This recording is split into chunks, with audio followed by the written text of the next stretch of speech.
Som. A paz do Senhor, irmãos. Louvado seja Deus por esse ambiente de adoração ao nome do Senhor. Pode sentar, queridos. Em nome de Jesus. Estamos aqui mais uma vez agradecidos de estar com os irmãos para desfrutar da palavra do Senhor.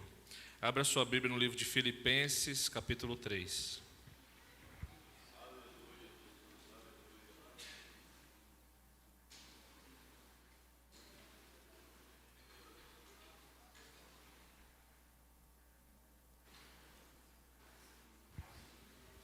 Filipenses capítulo 3.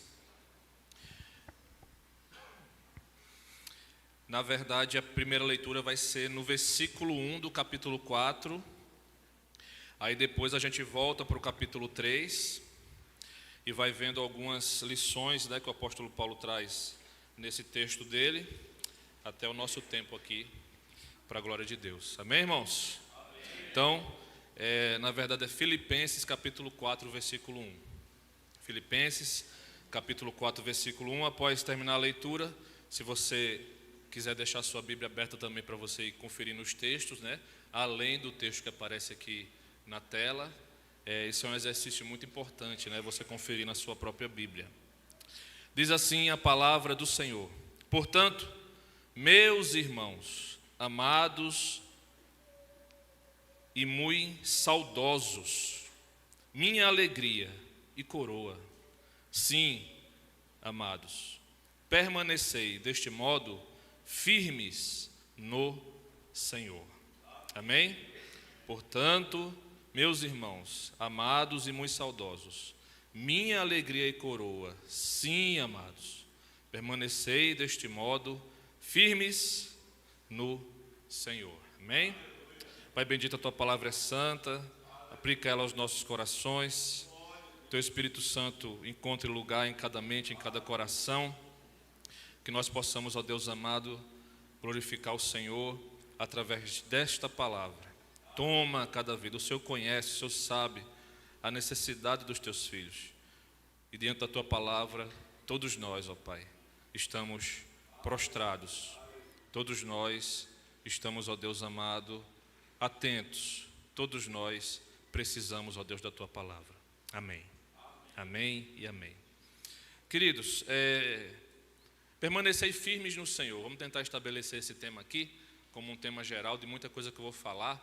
Mas, se fosse para colocar um tema bem simples e direto para tentar traduzir o que Paulo quis falar aqui no capítulo 3, seria isso. A minha preocupação é que a igreja permaneça firme no Senhor. Amém? No Senhor. No Senhor é um termo bíblico que sempre vai aparecer e ele geralmente denota essa relação íntima do crente com Deus. No Senhor. No Senhor. Jesus Cristo. Amém? E a gente sabe que não é fácil permanecer firme no Senhor. Esse é o desafio de todos nós crentes. Todos nós que caminhamos. E o Espírito de Deus eterno, o mesmo Espírito que inspirou Paulo a escrever, o mesmo Espírito que preservou esse texto para que ele chegasse até nós hoje, ele ainda tem o mesmo sentimento para conosco. A terceira pessoa da Trindade Santa. Não era só Paulo que tinha um sentimento de que o crente, com os perigos da humanidade, com os perigos da vida humana, ele tem muito com o que se preocupar para que ele não possa esmorecer na sua caminhada. E aí o Espírito inspira os apóstolos, inspira os autores bíblicos a sempre trazer essas palavras para renovar o nosso coração. Então eu queria dizer para você que o sentimento do Espírito de Deus que inspirou Paulo, ele continua o mesmo. Ele se preocupa com cada um de nós. Ele se preocupa com você. Ele se preocupa em como falar o seu coração e trazer palavras à sua mente para que você permaneça firme no Senhor. No nome de Jesus. Amém? Ele deseja que você permaneça firme no Senhor. Eu li o versículo 1 do capítulo 4, porque você sabe que a Bíblia não foi escrita em capítulos e versículos. Isso foi estudiosos que depois colocaram os capítulos e os versículos para facilitar a nossa leitura. Então, se você vai fazer estudo de bibliologia, você vai ver que o versículo 1 do capítulo 4, na verdade, faz parte do contexto do capítulo 3, de tudo aquilo que Paulo vinha falando no capítulo 3. Então, ele encerra com essa declaração: meus irmãos, muito amados e saudosos. Por que muito amados? Porque a igreja de Filipos era uma das primeiras igrejas que Paulo consegue estabelecer pela sua evangelização quando ele chega na Macedônia, através da conversão de Lídia, se não me falha a memória.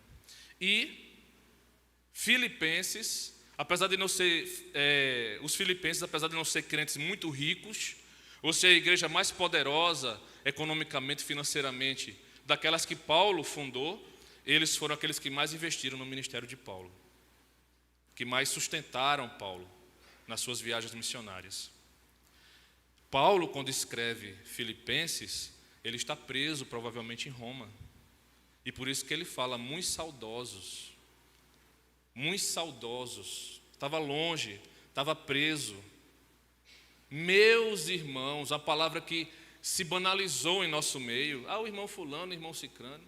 Não tem significado, parece que não tem mais significado hoje. Mas diante de Deus é muito sério eu te chamar de meu irmão. Meu irmão em Cristo. Quem usa essa linguagem carinhosa também é Tiago, irmão do Senhor. Meus amados irmãos. Uma linguagem de relação, de amor, de relacionamento. E aí, volte agora para o versículo 3, capítulo 1, e eu quero caminhar com você nessa perspectiva, né? O que é que acontece? Paulo preso, a igreja nunca foi uma igreja perfeita, sempre teve seus problemas. E a igreja de Filipos, apesar de ser uma igreja que se dava muito bem com Paulo, por tudo aquilo que eu já falei para você, ela era uma igreja que tinha os seus problemas também. Tinha problema de relacionamento entre irmãos dentro da igreja, tinha problema de liderança dentro da igreja, a gente vai ver isso aqui, é o primeiro assunto que Paulo trata. E tinha esse problema da falta da presença do apóstolo, né? Da liderança, daquela força da liderança apostólica, não é? E Paulo começa falando isso para eles. Por quê? Porque Paulo, quando recebe notícia dos filipenses, ele recebe a notícia de que eles estavam desanimando na fé. Ora, quem aqui já não passou por alguma situação que desanimou um pouco, né? Com tantas coisas?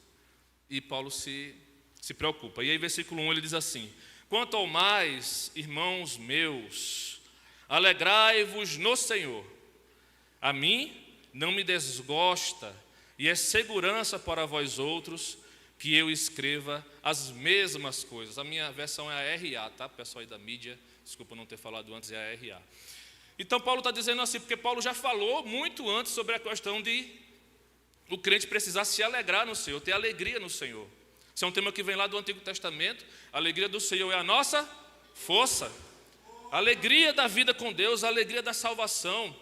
A alegria de saber que a nossa salvação em Cristo, a nossa relação com Cristo Jesus, ela está em um nível maior de qualquer situação da vida humana. Não tem nada que aconteça na vida humana que possa fazer com que a gente perca de vez a alegria da salvação, se nós estivermos com o nosso foco em Cristo e nas promessas do Senhor Jesus Cristo para nós. Paulo vai falar isso também daqui a pouco para eles, texto bem conhecido nosso. Então ele fala para eles, eu não me desgosto, eu não tenho vergonha, eu não tenho problema nenhum de ficar repetindo para vocês, para que vocês entendam que a visitação que vocês têm na vida de vocês é muito grande. Então vocês precisam entender que a alegria de Deus deve ser algo constante na vida de vocês. E essa alegria do Senhor é que vai fazer diferença na caminhada, porque nada pode parar um crente convicto, um crente ligado a Cristo, um crente com a presença de Deus na vida dele. Bendito seja o nome do Senhor. Amém, irmãos? Amém. E aí ele continua, versículo 2, tem o primeiro tema, que é a advertência de Jesus contra os falsos ensinos. A advertência de Paulo, desculpa, contra os falsos ensinos. E aí, irmãos, olha que coisa, isso é uma coisa que eu tenho algumas crises, né? Odiernas, e essa faz parte de uma delas. E quando eu for falando dessas questões que envolvem um pouco crítica, né? Dentro de um ambiente cristão e religioso, vocês já sabem disso, mas eu preciso repetir, eu não estou falando especificamente da ICPI de Estiva Gerbe, eu estou falando da igreja como um todo. Estou falando da igreja brasileira, estou falando da igreja do Senhor, estou falando de nós todos, como igreja. Tá? Entenda isso, que a gente precisa. Sabemos a graça que a nossa igreja tem, mas a nossa igreja, ela não é o último biscoitinho do pacote. Porque Jesus não veio somente para salvar a igreja de Estiva Gerbe. O Senhor Jesus está preocupado com a igreja dele estabelecida na face da terra. E quando você vê uma igreja sofrendo, quando você vê uma igreja errando, quando você vê outros crentes pecando, errando o alvo, você precisa se entristecer com isso e se preocupar. Então, eu tenho visto hoje no Brasil uma falta de cuidado com relação à sã doutrina que está beirando o absurdo. Está beirando o absurdo, a falta de cuidado com a questão do ensino são, do ensino saudável, que é a base para todas as outras coisas que a igreja vai fazer na sua vida. Nada, absolutamente nada que a igreja for fazer, ela pode fazer sem doutrina, ela pode fazer sem fundamentação bíblica, ela pode fazer sem base teológica.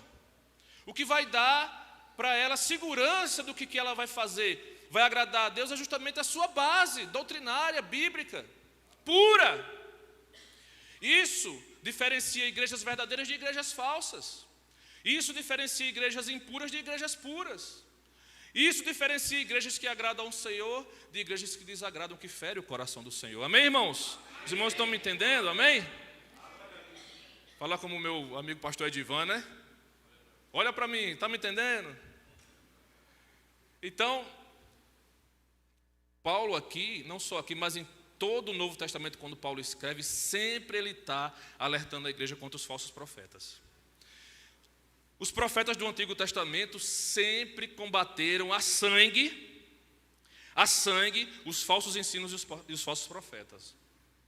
Você vai ver Jesus se irritar muito, e muito mesmo em algumas situações na Bíblia, com os falsos profetas. Nada mais irrita Jesus na Bíblia. Nada mais irrita Jesus. Ele vai passando por uma cidade, tem um homem lá em cima da árvore, né? Aquela situação toda.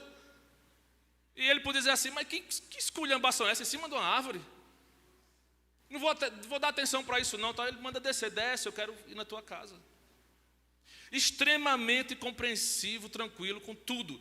Mas quando ia lidar com falso profeta, ele não tinha paciência.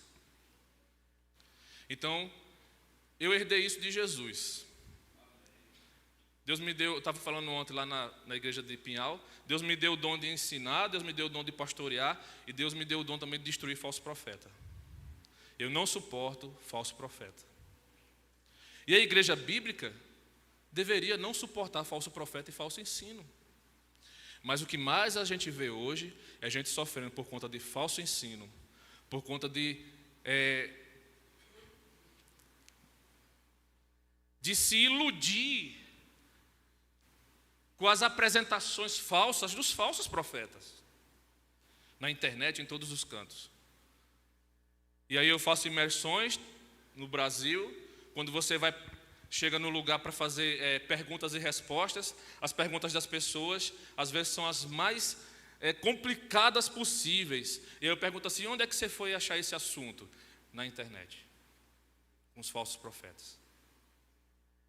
Você não sabe o valor que tem uma igreja que tem um pastor que ensina as Escrituras, que tem pastores que ensinam a Bíblia, que tem obreiros que são zelosos com a palavra de Deus. A igreja brasileira hoje está perdendo essa noção. A Bíblia diz que aqueles que se afadigam no ensino e na palavra são dignos de dobrados honorários. Dobrados honorários no texto bíblico é honra e mais remuneração correta. honra correta para a vida do obreiro, do pastor. Promovida pela igreja, para que ele continue esse trabalho, que é o trabalho que se linka com a doutrina bíblica, que está ligado com a doutrina bíblica. E aí Paulo vai mostrando isso, e ele fala, versículo 2, acautelai-vos dos cães. Quem são os cães? Os falsos profetas. Acautelai-vos dos maus obreiros. Acautelai-vos, tenha cuidado. Acautelai-vos da falsa circuncisão.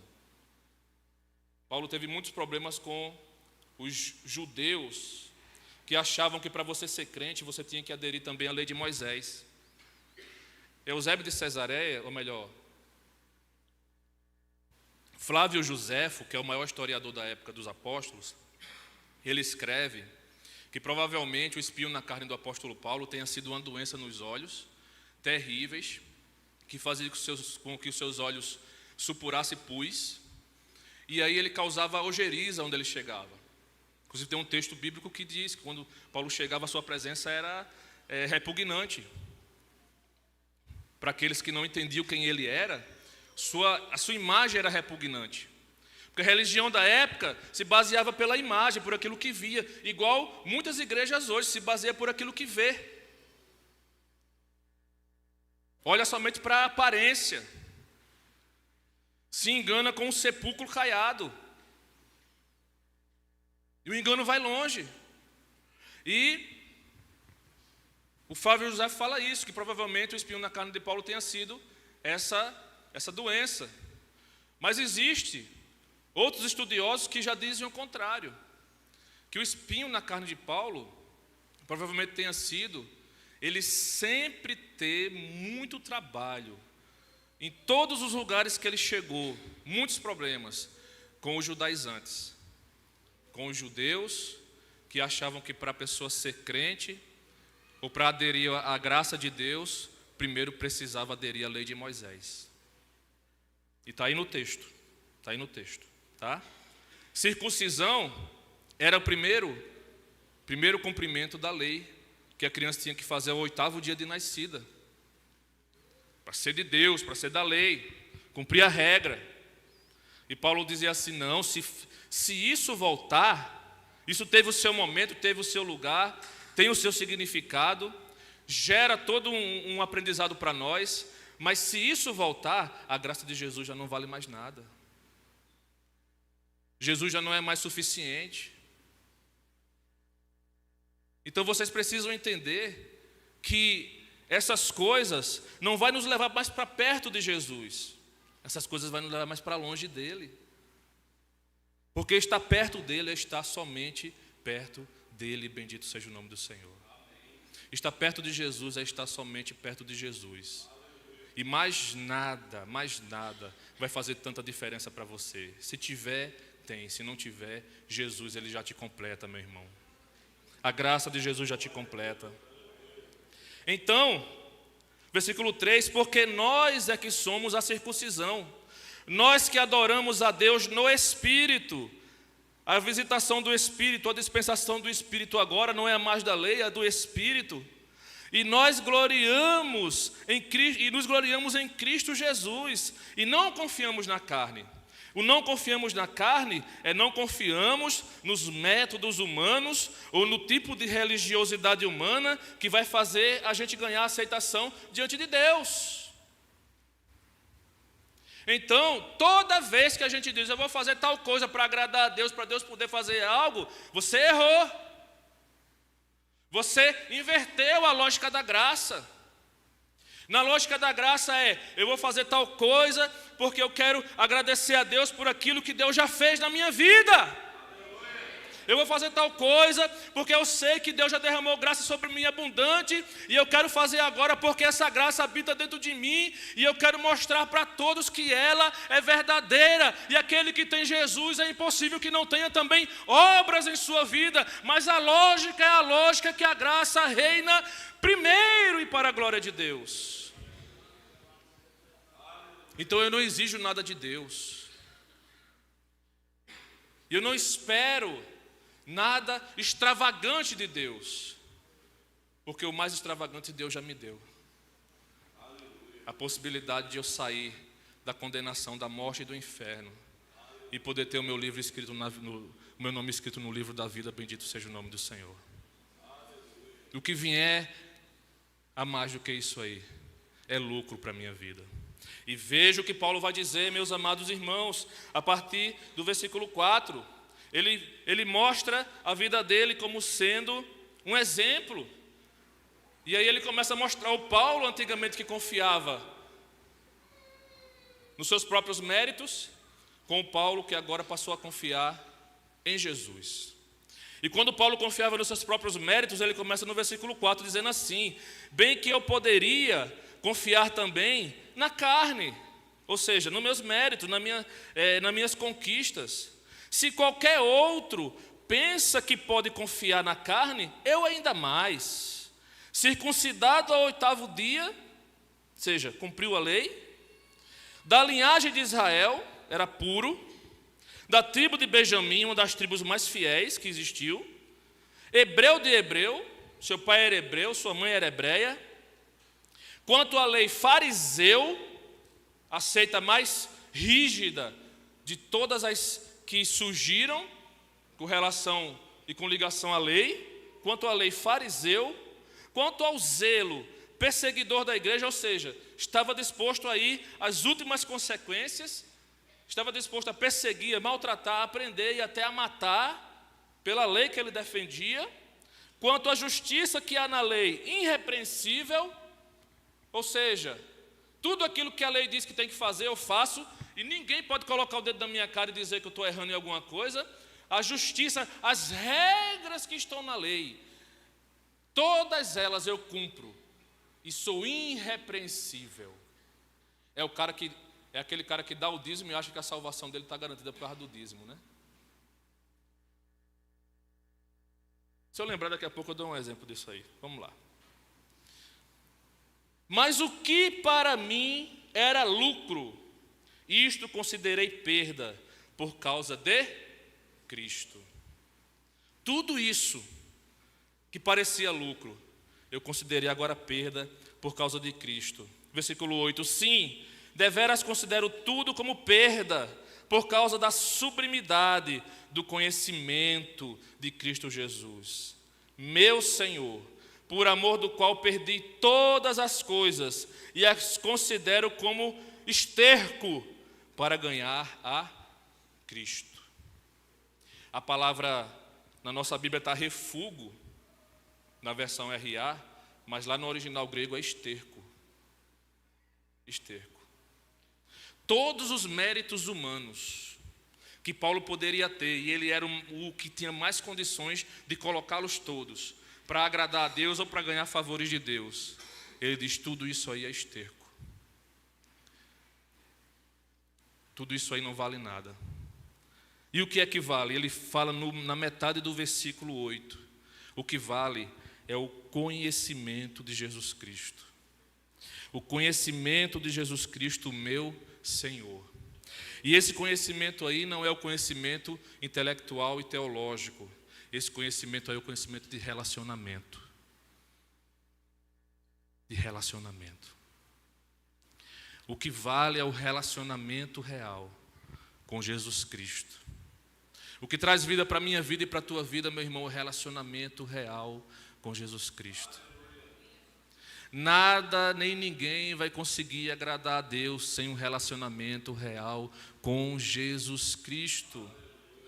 E não há nenhum mérito que vai encher o teu coração tanto quanto o relacionamento real que você tiver com Jesus Cristo. Bendito seja o nome do Senhor. Por isso que a diferença do cristianismo para as outras religiões é simplesmente Jesus Cristo. Se não fosse Jesus Cristo, seríamos somente uma outra qualquer religião na face da terra.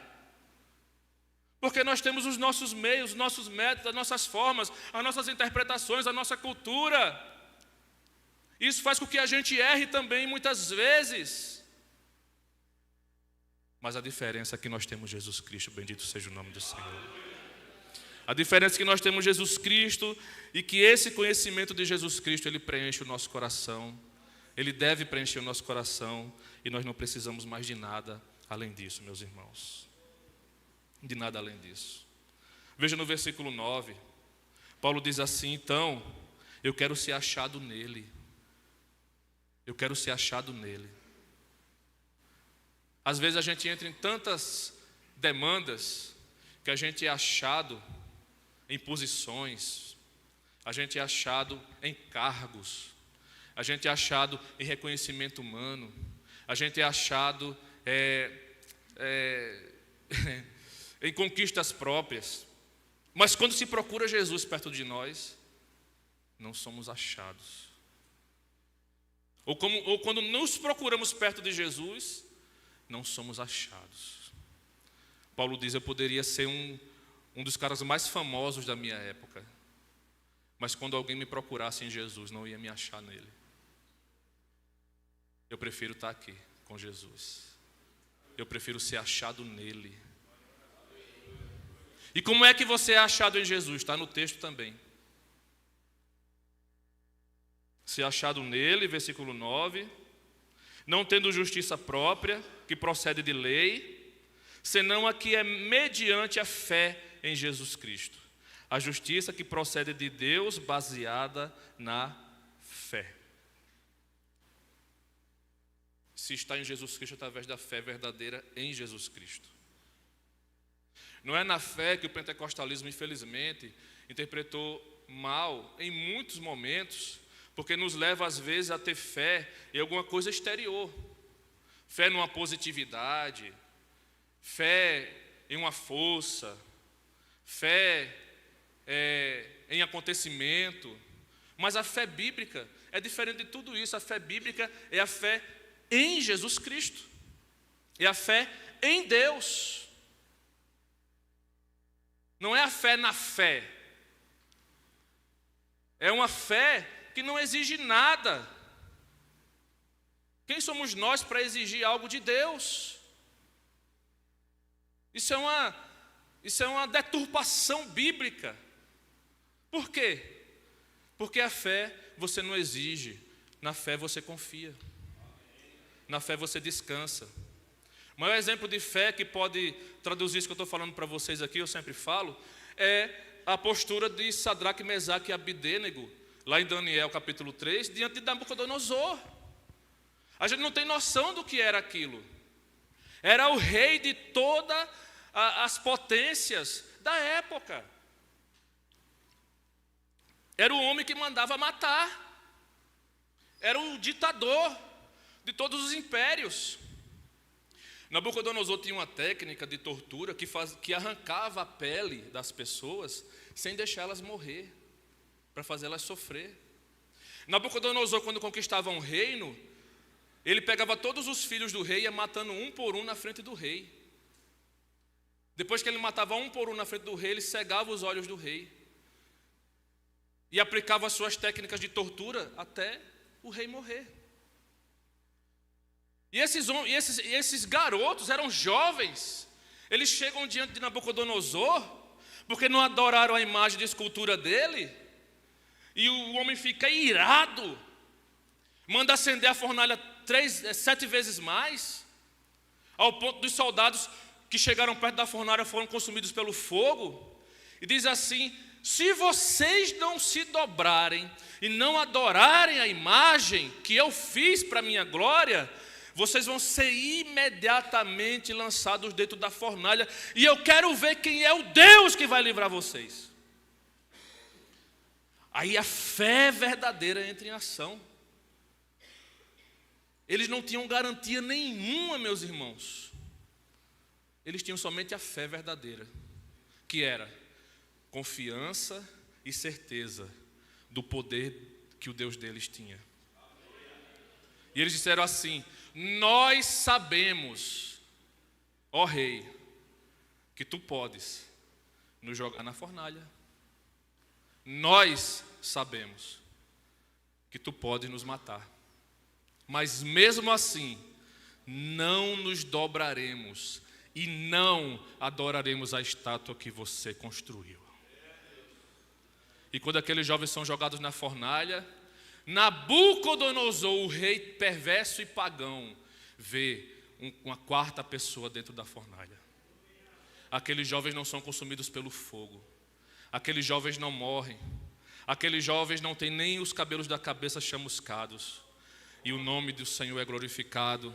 Porque fé verdadeira é confiança no tamanho do Deus que nós servimos e que nós sabemos que Ele existe e é galardoador daqueles que o buscam. Bendito seja o nome do Senhor. Então não tem uma fé mística. Fé mística você encontra na macumba, na mesa branca, todas as religiões que estão aí espalhadas pelo Brasil, no catolicismo. A fé evangélica é uma fé bíblica. Se Deus fizer, Ele é Deus. Se Deus não fizer, Ele continua sendo Deus e nós continuamos sendo servos. Bendito seja o nome do Senhor. Aleluias! E aí você vai ver as marcas de quem tem essa fé verdadeira. Mais uma vez, para o conhecer, no versículo 10. Para o conhecer e o poder da sua ressurreição. Então, em primeiro ponto, conhecer o poder da ressurreição do Senhor. Ninguém conhece o Senhor se não conhecer o poder da sua ressurreição. Ninguém conhece o Senhor se não conhecer a comunhão dos seus sofrimentos, versículo 10. Ninguém conhece o Senhor se não se conformar com Ele na sua morte, versículo 10 ainda. Ninguém conhece o Senhor se de algum modo não alcançar a ressurreição dentre os mortos, junto à ressurreição que Ele já garantiu para nós. Bendito seja Deus! O poder da ressurreição do Senhor é a transformação espiritual que acontece na nossa vida quando verdadeiramente nós nos convertemos a Ele e Ele passa a ser esse Deus presente na nossa vida. E isso começa a fazer diferença em todas as áreas. O poder da ressurreição do Senhor se torna poder na minha vida. A conhecer o poder da sua ressurreição. O poder da sua vida na minha vida. E quando eu conheço o poder da ressurreição do Senhor, eu começo a participar da comunhão dos seus sofrimentos. E aí, mais uma vez, a gente tem uma igreja no Brasil. E mais uma vez, entenda que igreja é uma demanda muito grande, né? De pessoas que pensam, de instituições, que eles dizem assim, o crente não pode sofrer. E eu fico pensando, mas que tipo de Bíblia esse povo lê? Não dá para entender uma coisa dessa. Como é que a pessoa lê a Bíblia, que mostra que aquele que não tinha nenhum pecado veio sofrer e pagar o preço pelos pecadores, e que ainda existe um ministério ligado a ele, que está vivo, está no meio da sua igreja, fazendo com que esse ministério de salvação chegue a todos os homens. E claramente ele diz, venha sofrer comigo. Você está em mim? Você tem a comunhão comigo? Você tem o conhecimento da minha presença? Venha sofrer comigo. Venha participar da comunhão dos meus sofrimentos. Toda a Bíblia vai estar cheia dessa perspectiva. E aí, por que Paulo apanhava e continuava pregando? Por que Paulo era preso e continuava pregando? Por que Paulo era jurado de morte e continuava pregando? Por que eles levavam açoites e continuavam pregando? Por conta da comunhão, do sofrimento de Jesus Cristo, meus irmãos, e da presença desse Deus maravilhoso na vida deles. Então, olhe para mim. Preste atenção. Muito sofrimento que você sofre não é do diabo, não é humano, porque se fosse do diabo, uma oração resolvia. Se fosse humano, aconselhamentos e busca de sabedoria resolvia. Mas tem muitos dos sofrimentos que nós temos que vêm diretamente de Deus. Vem como provação de Deus, vem como teste de Deus para a nossa vida, para que a gente possa crescer na presença dEle e estar satisfeitos nele para a glória do Senhor, meus amados irmãos. Se você busca uma vida longe da comunhão dos sofrimentos de Cristo, você está buscando se afastar de Jesus Cristo. Agora, a comunhão dos sofrimentos de Jesus Cristo, ela traz prazer. Ela dói. Ela nos faz sofrer também, porque somos humanos. Mas lá na nossa relação com Deus, ela traz satisfação. Porque a gente sabe que é um sofrimento que faz a gente crescer na presença do Senhor. Amém? É um sofrimento que faz a gente crescer na presença do Senhor. Para de alguma forma alcançar a ressurreição entre os mortos, versículo 11, que é o alvo principal de toda a caminhada do crente. Então a gente está vivendo também um momento de igreja que as coisas estão muito baseadas no aqui e no agora. Isso nunca foi assim na história da igreja. Toda a história da igreja, sempre os olhos da igreja estavam no porvir, sempre os olhos da igreja estavam na glória, sempre os olhos da igreja estavam nas promessas de vida eterna. Sempre nós entendemos que essa realidade é muito passageira, esse mundo ele é muito contaminado pelo pecado, e isso tudo vai passar muito rápido, e a gente precisa resolver a nossa vida diante de Deus, e nos preparar para a ressurreição dentre os mortos. Quer ver um exemplo? Veja os hinos do nosso hinário cristão pentecostal. Você vai ver que mais da metade dele está falando de sofrer com Jesus Cristo, ou está falando do céu. Não é?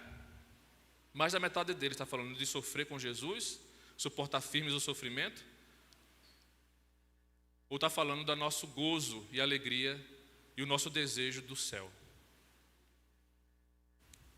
Os hinos de hoje estão difíceis. Os grupos de louvor de hoje estão virando popstar.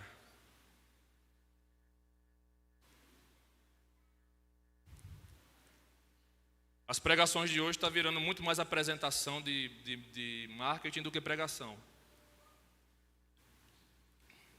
Em muitos lugares é proibido falar de pecado, falar de coisas que a Bíblia fala, de disciplina. Falar de que Deus não se agrada de muita coisa, falar de perdição eterna. O texto aqui vai falar de perdição eterna, a Bíblia fala toda hora, por que é que a gente não pode falar? O crente que tem comunhão com o Senhor, ele suporta a doutrina do Senhor. Ele suporta a palavra do Senhor. Ele se alegra com toda a palavra do Senhor. E aí, Paulo entra naquele texto conhecido, versículo 12 diante. Não que eu tenha já recebido, ou tenha já obtido a perfeição, mas prossigo para conquistar aquilo para que também fui conquistado por Cristo Jesus. Irmãos, quanto a mim não julgo havê-lo alcançado, mas uma coisa faço, esquecendo-me das coisas que para trás ficam e avançando para as que diante de mim estão, prossigo para o alvo, para o prêmio da soberana vocação de Deus em Cristo Jesus. Todos, pois, que somos perfeitos, tenhamos este sentimento, e se porventura pensais de outro modo, também isto Deus vos esclarecerá. Todavia andemos de acordo com o que já alcançamos. Então, esquecendo daquilo que passou, avançamos para o alvo e prosseguimos em direção às promessas de Deus em nossa vida. Ou seja, a nos aperfeiçoar. A palavra perfeitos aqui é uma palavra grega chamada teleios, que ela é substituída nas Bíblias modernas, de repente está na mão de vocês aí, pela palavra íntegro, ou pela palavra inteiros. Porque perfeitos no nosso contexto é aquilo que não tem mais o que mexer. E aí não cabe na nossa mente. Então toda vez que no Novo Testamento aparece perfeitos, na verdade é íntegro. E o que é íntegro? Íntegro é um convite à vida de santidade. Uma vida íntegra não é uma vida perfeita. Uma vida íntegra é uma vida santa, que procura crescer a cada momento diante de Deus. Você lembra do texto lá de Pedro que diz assim: sede santos, como santo é o vosso Deus que está nos céus? Ou sede perfeitos, como perfeito é o vosso Deus que habita nos céus? E tira lá do Antigo Testamento essa ideia. E a pessoa às vezes entra em parafuso. Como é que eu vou ser santo e perfeito como Deus é? Deus é perfeito de verdade mesmo, é a perfeição. Mas ali é um convite à santidade. Então essa santidade É o alvo. É o alvo que vai garantir com que a gente receba, a gente participe e a gente garanta em nossa vida todas as promessas de Deus, tanto as presentes como as que estão no porvir. É esse esforço, essa verdade, essa vida íntima, esse conhecimento e essa intimidade de ser achado no Senhor que nos dá essa vida inteira, essa vida íntegra diante do Senhor. Então Paulo diz, esquecendo-me daquilo que passou, porque se você ficar lambendo ferida e olhando para o que você perdeu no passado, você não vai conseguir avançar, você não vai conseguir prosseguir. Você vai achar às vezes até que Deus foi injusto com você. E aí você não vai conseguir continuar olhando para o alvo está lá na frente. O alvo é essa vida íntegra, cada vez mais íntegra, cada vez mais inteira, cada vez mais se santificando, cada vez mais buscando ao Senhor. Aqui e acolá a gente vai errar o alvo em algum momento, mas a ordem é: não pare, avança, prossiga, esqueça das coisas que para trás ficaram e prossiga, avance, porque existe um alvo, existe a promessa, existe algo lá na frente. Deus é fiel, as promessas de Deus não falham, Deus vai cumprir todas elas na nossa vida, ou aqui, ou muito mais no porvir, mas não tire a sua visão do alvo, prossiga. Mas é impossível prosseguir sem entender que você precisa aderir ao estar com o Senhor, ao ser achado no Senhor, ao ser santo do Senhor. É impossível. É impossível achar que culto, sistema religioso, pastor, templo vai nos salvar. Isso não deu certo lá no passado. Isso já não deu certo.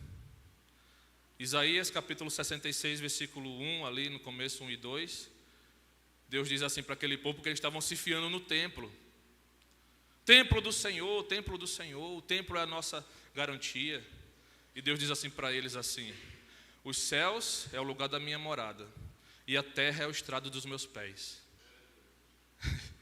O que é que vocês vão construir para mim? Qual é o lugar da minha habitação?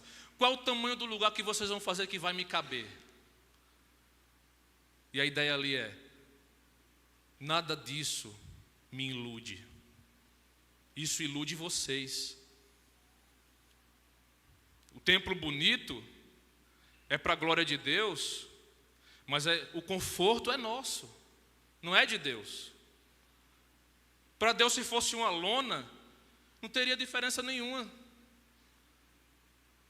Se fosse as paredes de barro, não teria diferença nenhuma. A diferença maior é para nós. E é lógico, o capricho honra a Deus. Mas o mais importante, ele continua lá no versículo de Isaías dizendo assim: o homem do qual eu me agradarei é aquele que treme diante da minha palavra. Esse é o homem gênero humano, né? O homem e a mulher, do qual eu me agrado, bendito seja o nome do Senhor. Eu espero que todos nós aqui, que abraçamos, né, esse sonho da ICPI Estiva Gerbe, de construir um templo, isso nunca esteja na nossa mente e no nosso coração, acima do ser achado no Senhor, da comunhão que nós precisamos ter com o Senhor. Porque no dia que isso estiver acima, esse templo vai ser só para nós. Deus não vai se agradar com ele. Amém, irmãos? Amém. Por último, a partir do versículo 17, Paulo começa também a trazer outra advertência. E a advertência muito séria, dizendo assim: cuidado também com os falsos irmãos. Cuidado com os falsos irmãos. Os falsos irmãos aqui eram chamados de libertinos na época. Ele diz assim: irmãos, sede imitadores meus e observai os que andam segundo o modelo que tendes em nós. Ou seja, nós somos modelos. Vocês têm modelo na igreja para observar. Observe os modelos da verdade. Por quê? Porque a igreja do Senhor Jesus é uma grande plantação, que tem joio e tem trigo. Você não pode deixar com que o joio te influencie. Olhe para o trigo. Olhe para Paulo, olhe para os apóstolos, olhe para os profetas e olhe para os pastores, que são exemplo. Versículo 18: pois muitos andam entre nós, dos quais repetidas vezes eu vos dizia, e agora vos digo, até chorando, que são inimigos da cruz de Cristo. Olha como Paulo levava a sério essa questão da vida com Deus. Lá no começo a gente viu o ensino, né? A teologia, a doutrina. E agora ele está falando da vida com Deus. Então não adianta você ter um ensino ortodoxo, mas você não ter vida com Deus. E aqui o sentimento de Paulo, ele vai até a última profundidade. Ele chora, ele se angustia, porque ele sabe que tem pessoas que não estavam vivendo de acordo com aquilo que era necessário viver diante de Cristo. E assim estavam se tornando inimigos da cruz de Cristo. E o versículo 19 ele diz: o destino deles é a perdição. Não é uma coisa qualquer, irmãos. O destino deles é a perdição. O que é isso aqui? É o céu, é? Ou é o inferno? Eu acho que é o inferno, né? Mas tem gente que lê e pensa que é o céu. Não é possível. O destino deles é a perdição, é o inferno. Ou seja, pessoas que estavam dentro da igreja. Pessoas que estavam dentro da igreja. Então nós precisamos ter muito cuidado. O destino deles é a perdição. O Deus deles, veja que o Deus aí está em D minúsculo, é o ventre. E a glória deles está na sua infâmia, visto que só se preocupam com as coisas terrenas.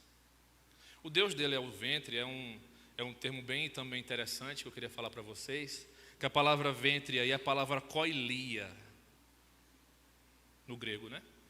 E a palavra koilia, ela se traduz por ventre ou barriga. Aí você vai olhar assim, ventre ou barriga, que coisa estranha, né? Mas assim, tem um significado, e mais ou menos na antiguidade, era como se eles imaginassem que o ventre era o centro dos sentimentos, tanto para bons como para ruins, entendeu? Então, por exemplo, imagine e lembre aí de uma viagem que você fez aí, que você queria muito, né? Ou lembra aí do seu primeiro encontro aí com a sua esposa, com o seu esposo, né? Deu aquele frio na barriga, no ventre, né? Aquela coisa gostosa, aquela emoção. Então, esses sentimentos, né, que habitam o ventre, para eles era a centralidade das emoções, dos sentimentos, dos desejos também.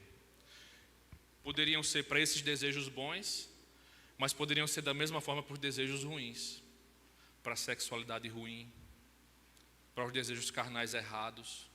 E aqui a denúncia de Paulo é contra os desejos carnais errados. Então, o Deus deles é o ventre, é os desejos. Olha que coisa. Existia seitas, que vai aparecer também em todo o espectro do Novo Testamento, os apóstolos lutando com isso, Paulo luta contra essa seita, Pedro luta contra essa seita, Tiago luta contra essa seita, que era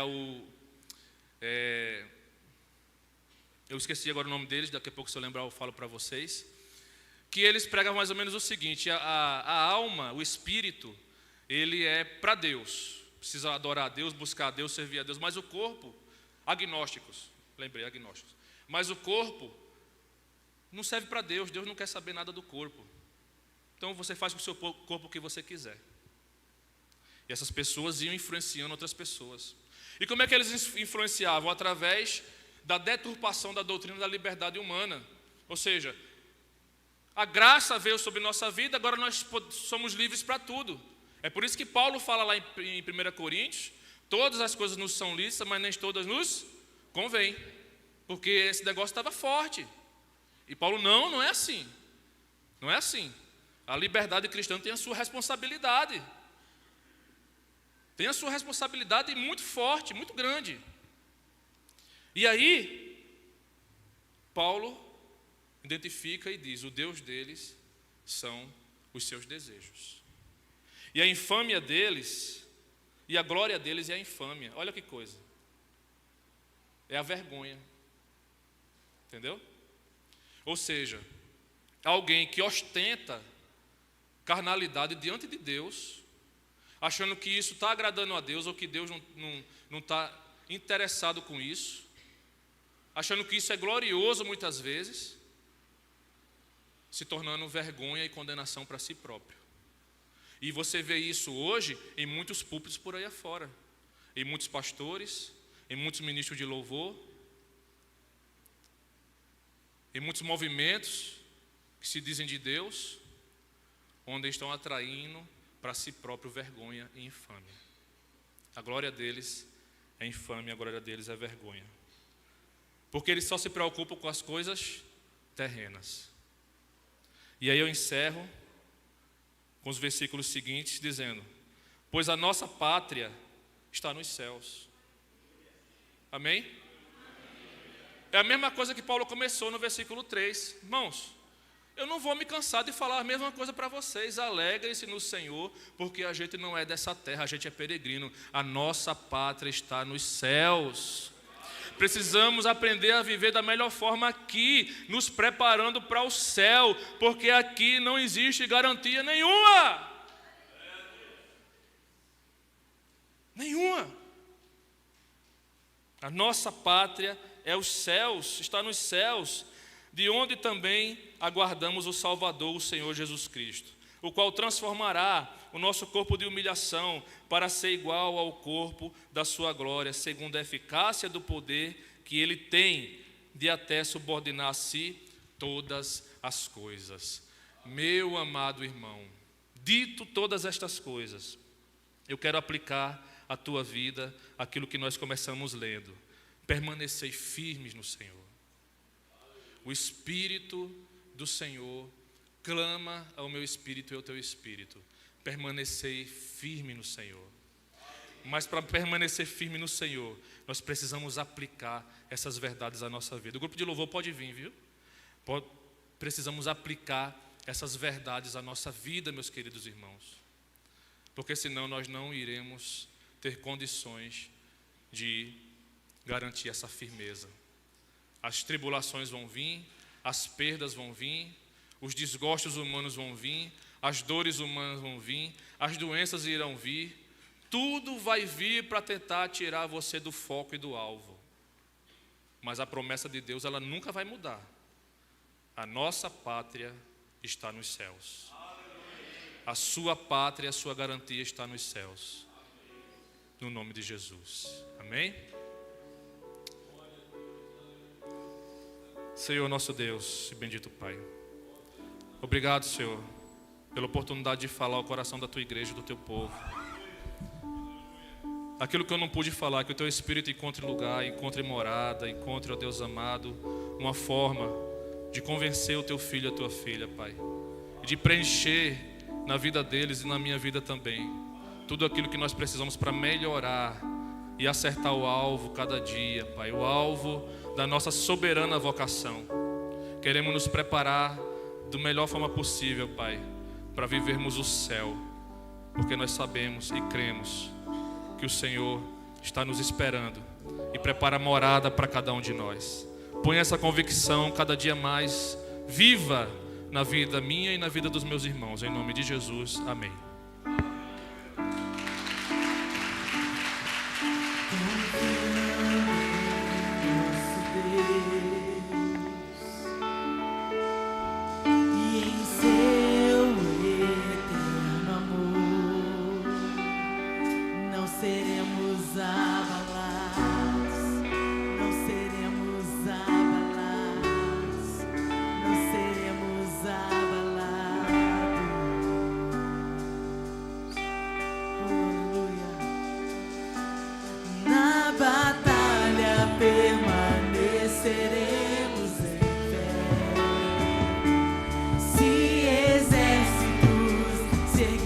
Com